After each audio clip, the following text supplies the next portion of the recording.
आज हम लोग 51 से 75 क्वेश्चंस पिछले जेपीएससी के देखेंगे। तो आइए देखना उसको शुरू करते हैं। 51 क्वेश्चन ये आपका पुनर्वास नीति से था। तो सवाल था कि प्रत्यार्पण एवं पुनर्वास नीति के संबंध में विचार करें। पहला था, इस नीति की घोषणा 2009 में हुई।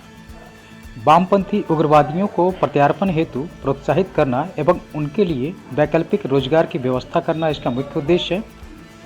वामपंथी उग्रवाद का तात्पर्य जिन्हें राज्य सरकार द्वारा भारतीय अपराध संशोधन अधिनियम 1908 की धारा 16 के अंतर्गत अवैधानिक घोषित किया गया है। प्रत्यारोपण पूर्ण रूपेण स्वैच्छिक है। तो इसमें सभी सही हैं, इसलिए इसका उत्तर डी होगा। आगे आते हैं, झारक्राफ्ट की स्थापना कब की गई? साधारण सवाल है, हर कोई इसको जानता है। तो झारक्राफ्ट की स्थापना 2006 में की गई। अगला है 53, झारखंड निर्यात नीति 2015 के संबंध में विचार करें।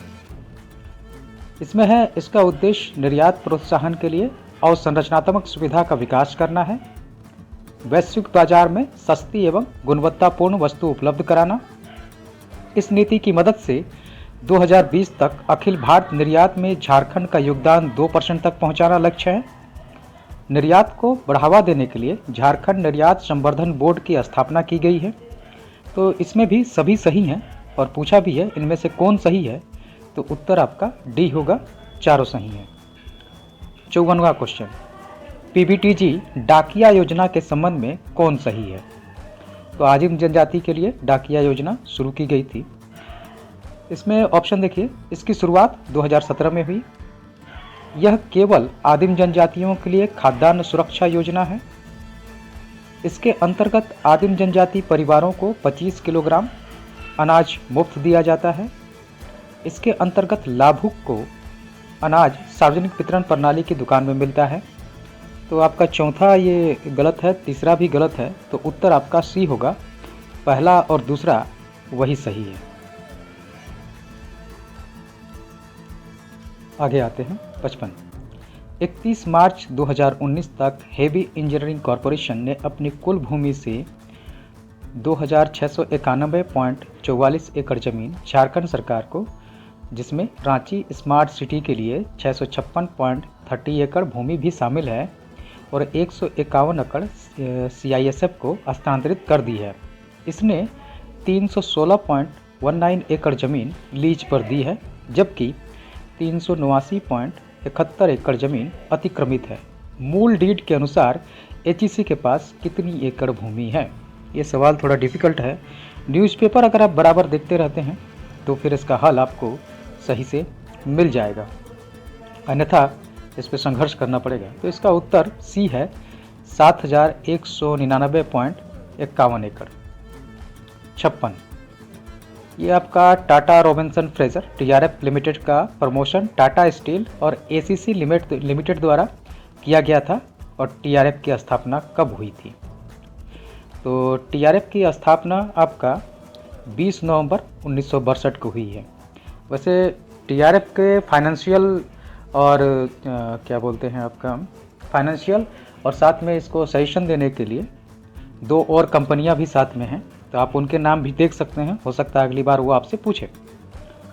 57, वित्त वर्ष 2018-19 के अंत में डीवीसी हाइडल पावर प्लांट्स की कुल स्थापित क्षमता कितनी है? तो आपको ये करंट डाटा देखना होगा इसके लिए। इसका उत्तर होगा 147.2 मेगावाट। 58, कंपनी के नाम में झारखंड उनके संबंधित पते के साथ मिलाएं, मतलब कौन सी कहाँ पर है आपको ये देखना है। तो चलिए आइए देखते हैं इसका। पहला है आपका हुडको। तो हुडको आपका अशोकनगर रांची। वेदांता लिमिटेड, हुडको आपका अशोकनगर रांची पे है, और उसके बाद आपका वेदांता लिमिटेड आपका हरमू रांची, और डालमिया सीमेंट भारत लिमिटेड आपका बालिडी बोकारो। तो आपका 58 का उत्तर जो है वो आपका बी हो जाएगा। 59 झारखंड टेक्सटाइल परिधान एवं फुटवियर नीति का एक उद्देश्य है समूचे राज्य में टेक्सटाइल उद्योग में पूंजी सशक्तिकरण, प्रौद्योगिकी हस्तांतरण, कौशल उन्नयन एवं साझेदारी विकास। ये नीति कब बनाई गई थी? झारखंड टेक्सटाइल और आपका परिधान नीति जो आया था, इसी के बारे में पूछा जा रहा है कि ये आपका कब आया था। तो इसका उत्तर है 2016। 60 पीबीटी डाकिया के बारे में फिर से एक सवाल है कि पीबीटीसी डाकिया योजना के तहत कुल 35 किलो खाद्यान्न, उसमें 25 किलो लिखा था, इसमें 35 किलो सही ये दे दिया है। झारखंड के आदिम जनजाति आबादी को घर के दरवाजे पर मुफ्त में दिया जाता है। ये योजना कब शुरू की गई थी? तो इसका उत्तर आपको प्रीवियस सवाल में ही है, 2017 इसका आंसर होगा सी।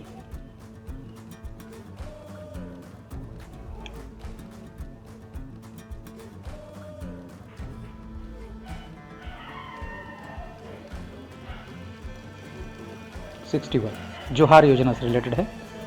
तो जोहार योजना का लक्ष्य झारखंड के परियोजना क्षेत्र के लक्षित लाभार्थियों के लिए चुनिंदा कृषि एवं गैर कृषि क्षेत्रों में घरेलू आय बढ़ाना और विविधता लाना है।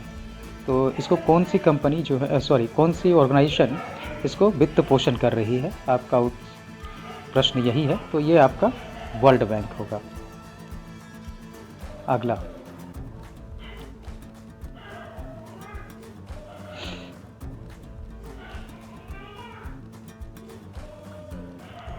62 मुख्यमंत्री हरित ग्राम योजना के बारे में है।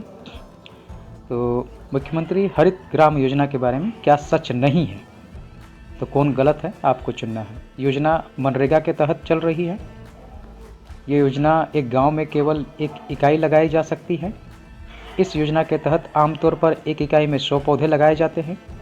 इस योजना के तहत गांव के पहुंच मार्ग साथ ही आंतरिक सड़कों का उपयोग भी रेखांकित वृक्षारोपण के लिए किया जा सकता है। तो इसमें आपका गलत क्या है ये आपको चुनना है। तो इसमें आपका गलत ये बी होगा। इस योजना के तहत एक गांव में केवल एक ही इकाई लगाई जा सकती है, ये गलत है। 63 निम्नलिखित में से कौन सा विश्वविद्यालय और कॉलेज झारखंड सरकार की हाल ही में शुरू की गई मारांग गोम के जयपाल सिंह मुंडा प्रवासी छात्रवृत्ति योजना के तहत शामिल नहीं है? वास्तव में इसकी लिस्ट काफ़ी लंबी है, तो ये थोड़ा डिफ़िकल्ट सवाल था क्योंकि सारे यूनिवर्सिटीज़ के आपको नाम याद रखने थे। तो इसका उत्तर आपका डी होगा। लीड्स ऑफ आर्ट्स यूनिवर्सिटी ये आपके लिस्ट में शामिल नहीं है।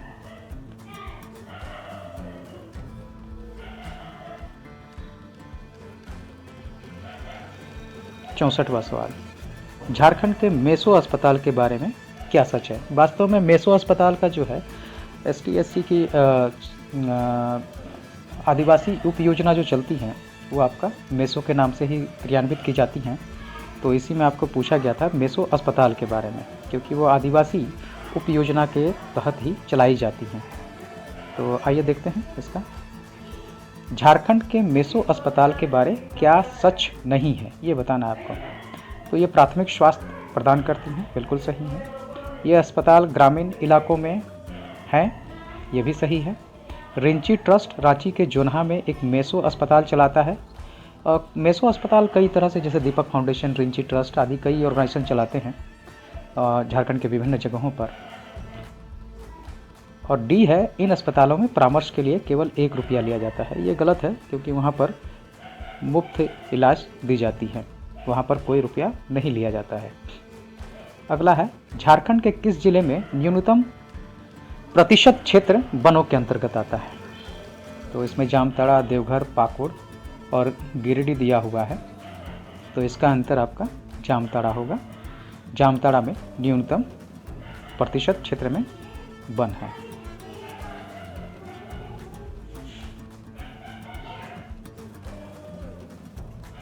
अगला सवाल आपका है कि झारखंड में खेती योग्य बंजर भूमि का प्रतिशत कितना है?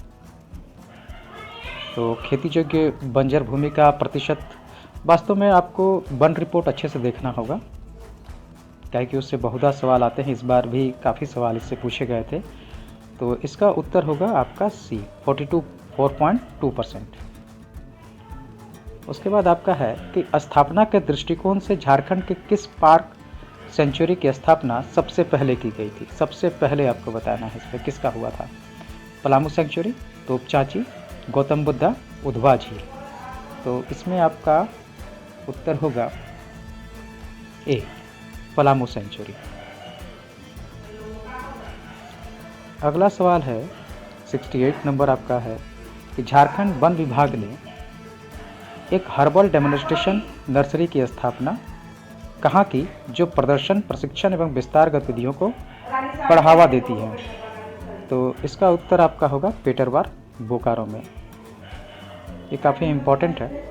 इसके लिए एक्चुअली में वन और पर्यावरण संबंधी सवालों के लिए किताब तो नाकाफ़ी है, आपको वर्तमान परिदृश्य पर काफ़ी नज़र रखने की ज़रूरत है।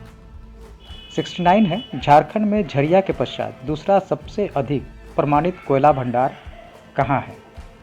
तो इसका आंसर आपका होगा उत्तरी कर्णपुरा।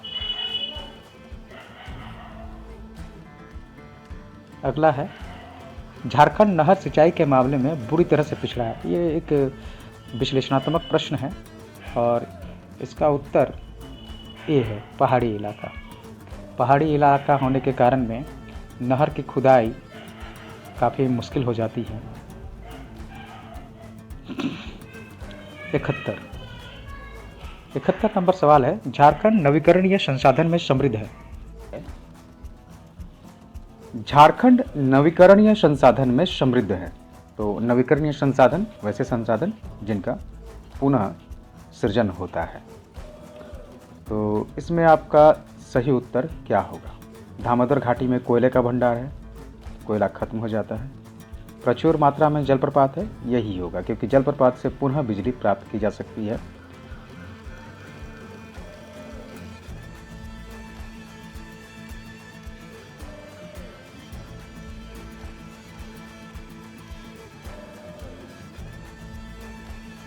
और बाकी आपके आग्नेय चट्टानों में खनिजों का भंडार है, पर्याप्त जंगल हैं। ये गलत होंगे, सही उत्तर आपका बी होगा। अगला सवाल 72, झारखंड में देखे गए जलवायु परिवर्तन का कारण क्या है? तो मानव जनित गतिविधियां, ऊर्जा क्षेत्र, ग्रीन हाउस गैस उत्सर्जन। तो इसका आपका सही उत्तर डी होगा सभी।